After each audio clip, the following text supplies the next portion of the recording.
10 ମିନିଟ୍ରେ ସେ ନାରୀ ତୁମକୁ ଫୋନ୍ କରିବ, ହାତ ଧରିକି ଘରକୁ ଡାକିବ, ଯାହା ଚାହିଁବେ ତାହା କରିବ। କେବଳ ବିଛଣାରେ ଶୋଇକି ଏହି ଗୋଟିଏ ମନ୍ତ୍ରକୁ ପଢ଼ି ଦିଅନ୍ତୁ। ହଁ ଫ୍ରେଣ୍ଡସ୍, ଆଜିର ଏହି ଭିଡ଼ିଓଟିରେ ମୁଁ ଆପଣଙ୍କୁ ଶିଖେଇବି ଦୁନିଆର ସବୁଠାରୁ ଶକ୍ତିଶାଳୀ ବଶୀକରଣ ମନ୍ତ୍ର। ଏହି ମନ୍ତ୍ରକୁ ଆପଣ ପଢ଼ିବା ମାତ୍ରେ 10 ମିନିଟ୍ରେ ପ୍ରଭାବ ପଡ଼ିବା ଆରମ୍ଭ ହୋଇଯିବ। ବାଧ୍ୟ ହେବ ସେ ନାରୀ ତୁମ ପାଖକୁ ଆସିବା ପାଇଁ, ତୁମର ସବୁ ଇଚ୍ଛାକୁ ପୂରଣ କରିବା ପାଇଁ। କେବଳ ରାତିରେ ଶୋଇବା ପୂର୍ବରୁ ବିଛଣାରେ ଶୋଇକି ଏହି ଗୋଟିଏ ମନ୍ତ୍ରକୁ ପଢ଼ି ଦିଅନ୍ତୁ। ତାପରେ ଦେଖିବେ କିପରି ସେ ଝିଅ ହେଉ ବା ବିବାହିତା ନାରୀ ତୁମ ପାଖକୁ ଆସିବା ପାଇଁ ବାଧ୍ୟ ହେବ, ଯାହା ଚାହିଁବେ ତାହା କରିବ। ଏହି ବଶୀକରଣ ମନ୍ତ୍ର ଏତେ ଶକ୍ତିଶାଳୀ କି ମାତ୍ର 10 ମିନିଟ୍ରେ ପ୍ରଭାବ ପକାଇଥାଏ। ସେ ଝିଅ ହେଉ ବା ପଡ଼ିଶା ଘର ସୁନ୍ଦରୀ ଭାଉଜ ରାତିଦିନ ଆପଣଙ୍କ କଥା ଭାବିବ। ଯେପର୍ଯ୍ୟନ୍ତ ଆପଣଙ୍କ ପାଖକୁ ଆସିନି, ଆପଣଙ୍କ ସହିତ ସମ୍ପର୍କ ରଖିନି, ସିଏ ଗୋଟେ ମୁହୂର୍ତ୍ତ ବି ରହିପାରିବନି। ଯଦି ଆପଣ କେଉଁ ଝିଅକୁ ମନେ ମନେ ଭଲ ପାଉଛନ୍ତି, ତାହାର ସୁନ୍ଦରତାକୁ ଦେଖି ତା ଆଡ଼କୁ ଆକର୍ଷିତ ହେଉଛନ୍ତି, ତାକୁ ପଟେଇ ତାଠାରୁ ନିଜର ମନ ଚାହୁଁଥିବା କାମ ହାସଲ କରିବାକୁ ଚାହୁଁଛନ୍ତି, ତେବେ ଆଜିର ଏହି ଭିଡ଼ିଓଟି ଆପଣଙ୍କର ଇଚ୍ଛାକୁ ପୂରଣ କରିବ। କାରଣ ଆଜିର ଏହି ଭିଡ଼ିଓଟିରେ ମୁଁ ଆପଣଙ୍କୁ ଶିଖେଇବି ଦୁନିଆର ସବୁଠାରୁ ଶକ୍ତିଶାଳୀ ବଶୀକରଣ ମନ୍ତ୍ର। ଏହି ବଶୀକରଣ ମନ୍ତ୍ରକୁ ଯଦି ଆପଣ ରାତିରେ ଶୋଇବା ପୂର୍ବରୁ ବିଛଣାରେ ଶୋଇକି ପଢ଼ିଦେବେ, ତାପରେ ଦେଖିବେ କିପରି ସେ ଝିଅ ବା ନାରୀ 10 ମିନିଟ୍ରେ ତୁମକୁ ଫୋନ୍ କରିବ, ଘରକୁ ଡାକିବ, ଯାହା ଚାହିଁବେ ତାହା କରିବ। କୌଣସି ପ୍ରକାର ବାଧା ଦେବ ନାହିଁ। ନମସ୍କାର ଫ୍ରେଣ୍ଡସ୍, ଓଡ଼ିଆ ଫଣ୍ଡା ଚ୍ୟାନେଲକୁ ଆପଣମାନଙ୍କୁ ସ୍ୱାଗତ। ଯଦି ଆପଣ ଯେତେ ଚେଷ୍ଟା କରି ମଧ୍ୟ ନିଜ ପସନ୍ଦର ଝିଅକୁ ପଟେଇ ପାରୁନାହାନ୍ତି, ତେବେ ଆଜିର ଏହି ଭିଡ଼ିଓଟି ଆପଣଙ୍କର ଇଚ୍ଛାକୁ ପୂରଣ କରିବ। ଏହି ମନ୍ତ୍ର ଏତେ ଶକ୍ତିଶାଳୀ କି ଯେଉଁ ଝିଅ ବା ନାରୀ ପାଇଁ ଏହି ମନ୍ତ୍ରକୁ ପାଠ କରିଦେବେ, ସିଏ ସେହି ସମୟଠାରୁ ଆପଣଙ୍କ ପ୍ରେମରେ ଦିବାନୀ ହୋଇଯିବ। କେବଳ 10 ମିନିଟ୍ରେ। ହଁ ଫ୍ରେଣ୍ଡସ୍, ଠିକ୍ ଶୁଣିଲେ, 10 ମିନିଟ୍ରେ ସିଏ ନିଜେ ଆପଣଙ୍କୁ ଫୋନ୍ କରିବ, ଭଲ ପାଉଛି ବୋଲି କହିବ, ଯାହା ଚାହିଁବେ ତାହା କରିବ। ଏହି ବଶୀକରଣ ସାହାଯ୍ୟରେ ହଜାର ହଜାର ଲୋକମାନେ ଲାଭବାନ ହୋଇଛନ୍ତି। ନିଜ ପସନ୍ଦର ସୁନ୍ଦରୀରୁ ସୁନ୍ଦରୀ ଝିଅକୁ ବା ବିବାହିତା ନାରୀକୁ ମୁହୂର୍ତ୍ତକ ଭିତରେ ପଟେଇ ପାରିଛନ୍ତି, ଆଉ ତାଠାରୁ ମନ ଚାହୁଁଥିବା କାମ ହାସଲ କରିପାରିଛନ୍ତି। ତେଣୁ ମୋର ଆପଣମାନଙ୍କୁ ଅନୁରୋଧ କି ମନରେ କୌଣସି ଖରାପ ଉଦ୍ଦେଶ୍ୟ କିମ୍ବା କୌଣସି ଖରାପ କାମ ପାଇଁ ଆପଣ ଏହି ବଶୀକରଣ ପ୍ରୟୋଗ କରିବେନି।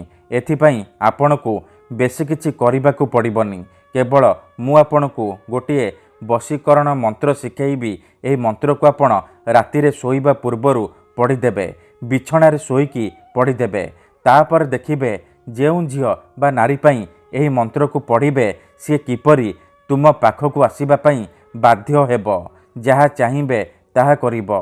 ଯଦି କେଉଁ ଝିଅ ଆପଣଙ୍କୁ ଧୋକା ଦେଇଛି, ଛାଡ଼ି ପଳେଇଛି, ଆପଣଙ୍କର ନମ୍ବର ବ୍ଲକ୍ କରିଦେଇଛି, ଅନ୍ୟ କାହା ସହିତ କଥା ହେଉଛି, ଅନ୍ୟ କାହାକୁ ଭଲ ପାଉଛି, ତେବେ ମୋ କଥା ମାନି ଆଜି ରାତିରେ ବିଛଣାରେ ଶୋଇକି ଏହି ମନ୍ତ୍ରକୁ 3 ଥର ପଢ଼ି ଦିଅନ୍ତୁ।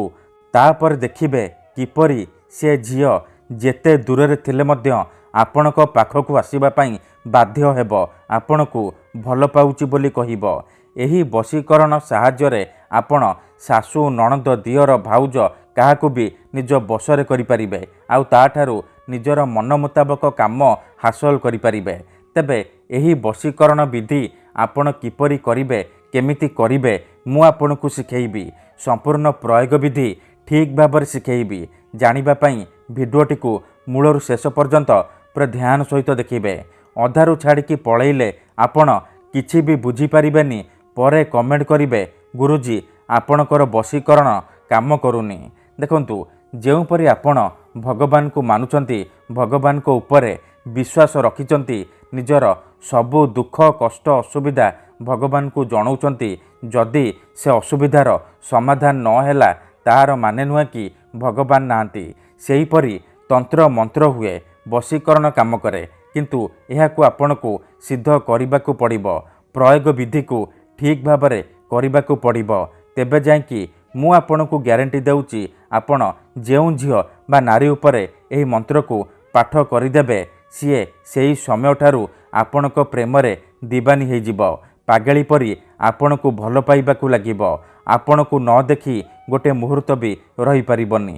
ଏଥିପାଇଁ ଆମର ତନ୍ତ୍ରଶାସ୍ତ୍ରରୁ ମୁଁ ଆଜି ଆପଣଙ୍କ ପାଇଁ ଏମିତି ଏକ ପ୍ରଚଣ୍ଡ ମହାଶକ୍ତିଶାଳୀ ବଶୀକରଣ ନେଇ ଆସିଛି। ଯଦି ଆପଣ ଏହି ମନ୍ତ୍ରକୁ ରାତିରେ ଶୋଇବା ପୂର୍ବରୁ ବିଛଣାରେ ଶୋଇକି ପଢ଼ିଦେବେ, ତାପରେ ଦେଖିବେ କିପରି ସେ ଝିଅ ବା ନାରୀ ତୁମ ପାଖକୁ ଆସିବା ପାଇଁ ବାଧ୍ୟ ହେବ, ଯାହା ଚାହିଁବେ ତାହା କରିବ। ତେବେ ଏହି ବଶୀକରଣ ଆପଣ କିପରି କରିବେ, କେମିତି କରିବେ ମୁଁ ଆପଣଙ୍କୁ ଶିଖେଇବି। ସମ୍ପୂର୍ଣ୍ଣ ପ୍ରୟୋଗ ବିଧି ଠିକ୍ ଭାବରେ ଶିଖେଇବି। ତା ପୂର୍ବରୁ ଯଦି ଆପଣ ଆମ ଚ୍ୟାନେଲକୁ ନୂଆ ଆସିଛନ୍ତି ତେବେ ଦୟାକରି ଚ୍ୟାନେଲକୁ ସବସ୍କ୍ରାଇବ୍ କରି ପାଖରେ ଥିବା ବେଲ୍ ଆଇକନ୍କୁ ମଧ୍ୟ ଦବାଇ ଦିଅନ୍ତୁ, ଯାହାଦ୍ୱାରା ଆମେ ଯେଉଁ ବି ଭିଡ଼ିଓ ଅପଲୋଡ଼ କରିବୁ ସର୍ବପ୍ରଥମେ ଆପଣ ଦେଖିପାରିବେ ଆଉ ତାହାର ଲାଭ ପାଇପାରିବେ। ଠିକ୍ ଅଛି। ତେଣୁ ଯଦି ଆପଣ ଏହି ବଶୀକରଣ କରିବାକୁ ଚାହୁଁଛନ୍ତି, ସିଏ ଝିଅ ବା ବିବାହିତା ନାରୀକୁ ପଟେଇବାକୁ ଚାହୁଁଛନ୍ତି, ତାଠାରୁ ନିଜର ମନ ମୁତାବକ କାମ ହାସଲ କରିବାକୁ ଚାହୁଁଛନ୍ତି, ତେଣୁ ମୋର ଆପଣମାନଙ୍କୁ ଅନୁରୋଧ କି ଆପଣ ଭିଡ଼ିଓଟିକୁ ପୁରା ଶେଷ ପର୍ଯ୍ୟନ୍ତ ଧ୍ୟାନ ସହିତ ଦେଖନ୍ତୁ। ମନେ ରଖନ୍ତୁ, ଏହି ବଶୀକରଣ ବିଧିକୁ ଆପଣ କେଉଁ ବି ବାରରେ କରିପାରିବେ, କିନ୍ତୁ ଯେବେ ବି କରିବେ ରାତିରେ ଶୋଇବା ପୂର୍ବରୁ କରିବେ। ବିଧିଟି କରିବା ପୂର୍ବରୁ ଭଲ ଭାବରେ ହାତ ଗୋଡ଼ ଧୋଇକି ସଫା ବସ୍ତ୍ର ପିନ୍ଧିକି ଏହି ବଶୀକରଣ ଆରମ୍ଭ କରିବେ। ସେ ଝିଅ ବା ନାରୀକୁ ମନରେ ଭାବିକି ଏହି ବଶୀକରଣ ବିଧିକୁ ଆରମ୍ଭ କରିବେ। ପ୍ରଥମେ ଆପଣ କ'ଣ କରିବେ, ଭଲ ଭାବରେ ହାତ ଗୋଡ଼ ଧୋଇକି ନିଜର ଶୋଇବା ସେଜ ଉପରେ ବା ବିଛଣା ଉପରେ ବସି ପଡ଼ିବେ। ତାପରେ ଆଖି ବନ୍ଦ କରିକି ସେଇ ଝିଅ ବା ନାରୀକୁ ମନେ ମନେ ଭାବିବେ, ତାର ମୁହଁକୁ ନିଜ ମନରେ ଭାବିବେ। ତାପରେ ମୁଁ ଆପଣଙ୍କୁ ଗୋଟିଏ ବଶୀକରଣ ମନ୍ତ୍ର କହୁଛି, ଏହି ମନ୍ତ୍ରକୁ ଆପଣ 7 ଥର ପଢ଼ିଦେବେ। ମନ୍ତ୍ରଟି ଏହିପରି: ସର୍ବକାଲେ ବସୟତୁ ତତମ୍ ଭୟନ୍ତରୁ, ସର୍ବକାଲେ ବସୟତୁ ତତମ୍ ଭୟନ୍ତରୁ। ଏହି ମନ୍ତ୍ରକୁ ଆପଣ ମାତ୍ର 7 ଥର ପଢ଼ିଦେବେ। ଠିକ୍ ଅଛି।